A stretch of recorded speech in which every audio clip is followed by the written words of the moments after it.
Oh, for fuck's sake, I didn't mean to shoot a video. Sorry. Yeah, that was an accident. I was going to take a photograph of the lovely redesigned shin there in my own way. It's like if you drew a shin, but you kind of used runes, a runic style. So that's where that comes from.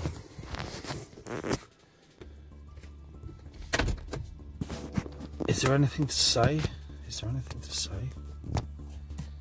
Let me try and place this. I'll hold it there. I'll hold it there. That looks atmospheric, doesn't it? No, there's nothing to say. There's nothing to say. I'm just waiting for my friend Samuel Connor to get back to me on continuing the ayahuasca series, and my friend Lucius Movena to get back to me to continue the IIH Step 1 series that we're doing. And that's fine, you know, gotta be understanding, people are busy, and you know, you have to give a little bit of breathing space with things.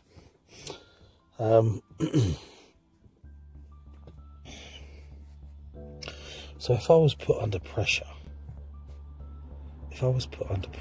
right, make a video, talk, what would I talk about? What would I choose? Would I talk about what happened to me the other day? That might not be. Something's coming up, or like a red light, like, ooh, there we go, red light. Like, maybe it's not wise to go into the antics of a,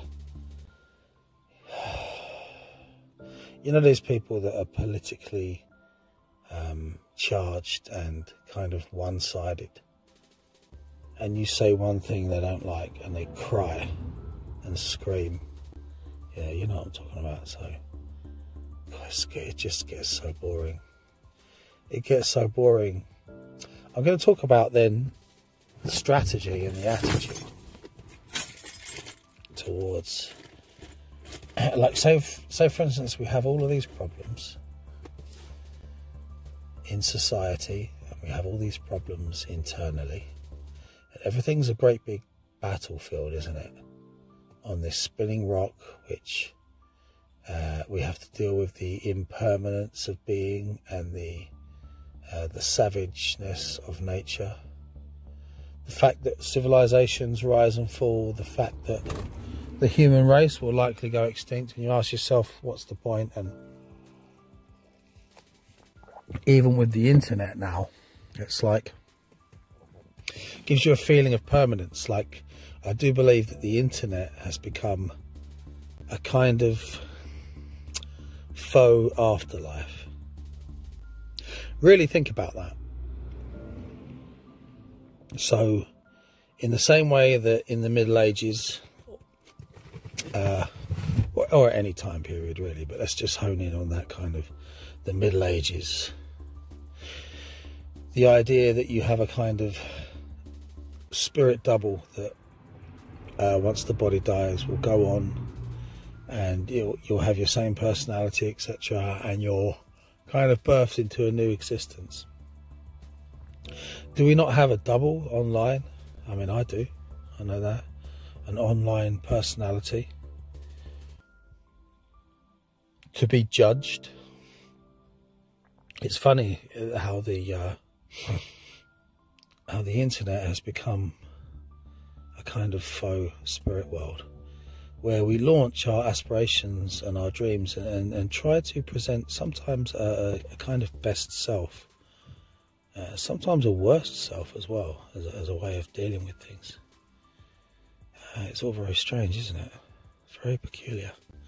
There is a statue actually of, am I able to access that for this video? I don't think I am. What's that? Is that taking pictures? No, I don't think I can access my files, but just imagine it in your head. Just conjure this image up. As I've been talking a lot about Egypt recently. Imagine this classic statue of Menkaure, which probably isn't him anyway, but we can get into all that. These three figures just staring in space, staring into the blankness of eternity.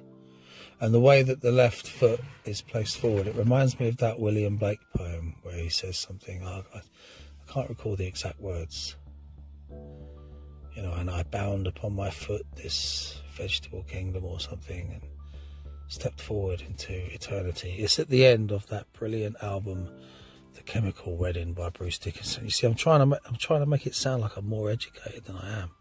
I got that off a Bruce Dickinson album, all right? William Blake is on my list. It's on my list of things to do because I love the art. I've read books about William Blake, but I've never actually read William Blake firsthand. So we do that with a lot of things, don't we? You know, we do that with a lot of things. It's time, isn't it? It's time.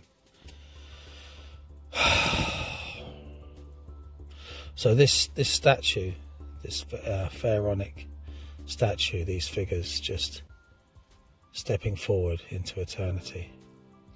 And I saw this picture online of three people wearing those Google headsets for that new Meta, sorry, not Google, Meta, you know, Facebook Meta headsets thing, the metaverse, that's it.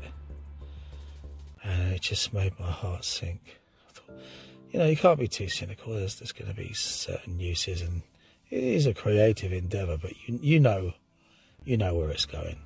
You know where it's going. Just looking at that image of those people with those headsets on. The faux spirit world.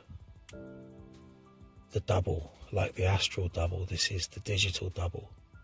And the confusion between the self and the digital self. And this kind of bolsters the clockwork nature of the brain as opposed to the spirit mind, if you like. The transhuman vision. We are a machine.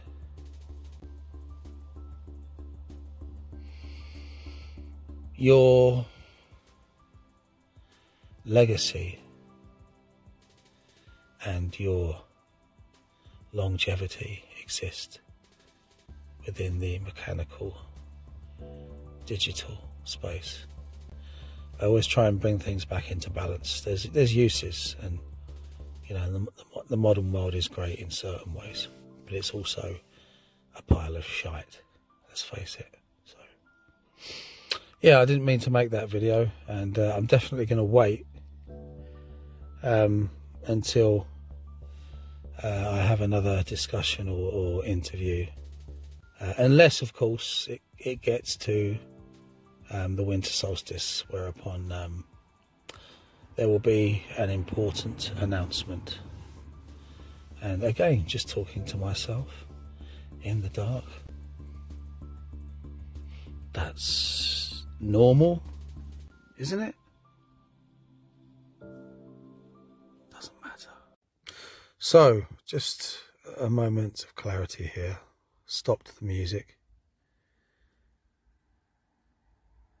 The strategy, the best strategy in one's arsenal, and this is something that you can arrive at intuitively anyway, and I'm passing this on as from your point of view as opinion, but from my point of view, I'm certain about this, and this was impressed upon me through the training that I've been through and through the advice of my teacher.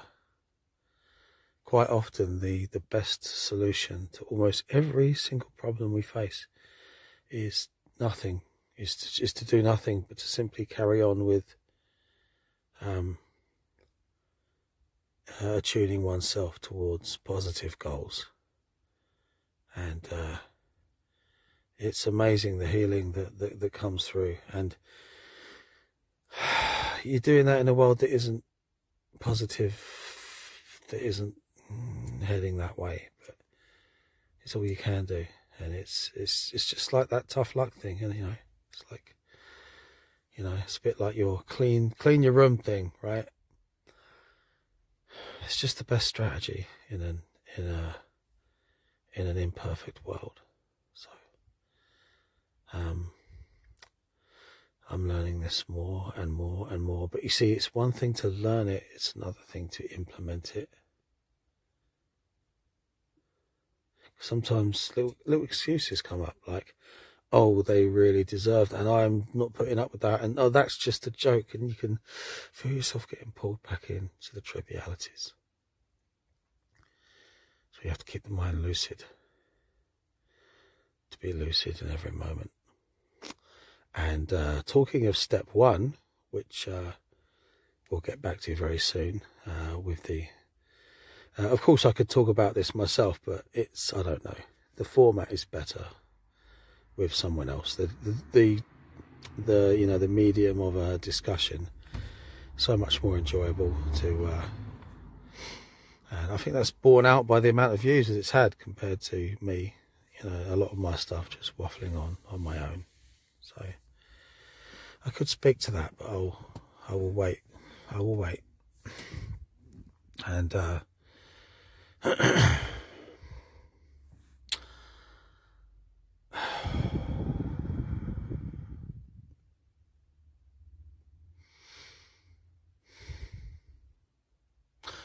yeah, there's a lot of silence there.